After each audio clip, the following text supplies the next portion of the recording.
जिस संगठन को सरदार पटेल ने महात्मा गांधी की निर्मम हत्या के बाद दंगा, आतंक और अराजकता फैलाने के लिए बैन किया था, अगर उसी संघ का प्रमुख हमारे स्वतंत्रता संग्राम को, हमारी आजादी की जंग को, हमारी स्वतंत्रता और हमारे संविधान को ही नकारे, तो क्या आपको जरा सा भी आश्चर्य होता है? मुझे तो नहीं होता। मुझे दुख जरूर होता है और इस बात का दुख होता है कि इस देश में इस कदर नफरत फैला दी गई है, ऐसा माहौल बना दिया गया है कि आज मोहन भागवत जैसे आदमी की हिम्मत है कि वो इस देश की आजादी पर सवाल उठाकर ये कह सक रहे हैं कि हम 1947 में आजाद ही नहीं हुए थे। अच्छा, अगर आजादी नहीं मिली तो स्वतंत्रता की लड़ाई किससे लड़ी गई, क्यों लड़ी गई? रानी झांसी से लेकर भगत सिंह, राजगुरु, सुखदेव, अशफाकुल्ला खान जैसे लोगों ने अपने प्राणों की आहुति किसकी आजादी के लिए दी? लाला लाजपत राय ने कहां की आजादी के लिए लाठियां खाई? पंडित नेहरू ने अपनी जवानी के 10 साल जेलों में कहां की आजादी के लिए बिता दिए? किस आजाद देश की नींव रखी थी उन्होंने? सरदार पटेल देश में आए वापस वकालत छोड़कर किसके स्वतंत्रता संग्राम में शामिल होने, और किस आजाद देश में तमाम रियासतों और रजवाड़ों को उन्होंने जोड़ डाला था? बाबा साहब ने किस आजाद देश के लिए संविधान बनाकर सबको बराबरी का दर्जा दिया, और तो और महात्मा गांधी ने सत्य और अहिंसा के बल पर किसको उखाड़ फेंका था, किसको आजादी दिलाई थी? लाखों करोड़ों भारतीयों ने ब्रिटिश हुकूमत को किस देश से खदेड़ दिया था? हमारी आजादी, आजादी का आंदोलन, संविधान के ऊपर जो सवाल उठाए हैं मोहन भागवत ने, वो वस्तुतः देशद्रोह है। इनकी दिक्कत यह है कि आजादी में इन्होंने अपनी छोटी उंगली का नाखून तो कटाया नहीं, पूरे आंदोलन में इनका कोई योगदान नहीं था, ये तो मखबूरी कर रहे थे, माफीनामे लिख रहे थे, इसलिए ये उस इतिहास को ही नकार देना चाहते हैं। असल में तो इन लोगों को इस देश की आजादी से, स्वतंत्रता संग्राम से, संविधान से नफरत है।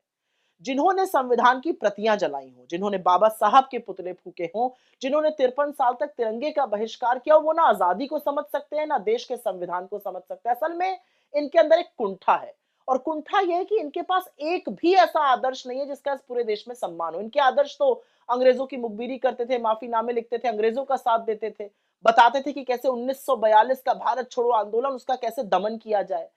इनको आजादी से इसलिए भी दिक्कत है कि आजादी के बाद देश में संविधान बना, और संविधान ने उन सब लोगों को बराबरी का दर्जा दिया जिनका ये सदियों से शोषण करते आए थे। इनको अपच है कि कैसे दलित, पिछड़े, आदिवासी समुदाय के लोग इनके बगल में बराबरी से बैठने लगे, और अब वो इनका दमन सहने को तैयार नहीं है। वो तो संविधान में दिए हक को लेकर आगे बढ़ रहे हैं, और इसीलिए ये आरएसएस वाले आजादी, आजादी के महानायकों, कांग्रेस के योद्धाओं और आजादी से उपजे संविधान का विरोध करते हैं।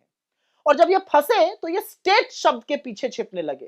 क्या गलत कहा है राहुल गांधी ने? बिल्कुल ठीक ही तो कहा है। हमारी लड़ाई पूरे तंत्र से है, उस स्टेट से है जिस पर पूरा का पूरा संघ काबिज है। एक निरंकुश सरकार से है। मूर्ख भाजपाइयों को राष्ट्र और स्टेट में अंतर नहीं पता है। स्टेट निकम्मी सरकार, भ्रष्ट नौकरशाह, संघियों से भरी एजेंसी, और 100% हमारी लड़ाई उनसे है जो हम पूरी शिद्दत से लड़ रहे हैं। अरे कुछ नहीं तो संविधान का आर्टिकल 12 ही पढ़ लिया होता, उसमें आपको पता चल जाता कि स्टेट का मतलब कुछ और है, राष्ट्र का मतलब कुछ और है। लेकिन एक बात माननी पड़ेगी कि राहुल गांधी जैसी वैचारिक स्पष्टता और किसी में नहीं है। उन्होंने बिना संशय के इस देशद्रोही वक्तव्य को वो बुलाया जो बुलाना चाहिए था। असलियत तो ये है कि मोहन भागवत ने ये वक्तव्य 48 घंटे पहले दिया था। सुई टपक सन्नाटा छाया हुआ था, मीडिया भी सोया हुआ था, विपक्ष भी शांत था। जब राहुल गांधी ने इस बारे में बात करी तब सब लोगों ने इस पर बोलना शुरू किया और मोहन भागवत की कलई खुलने लगी।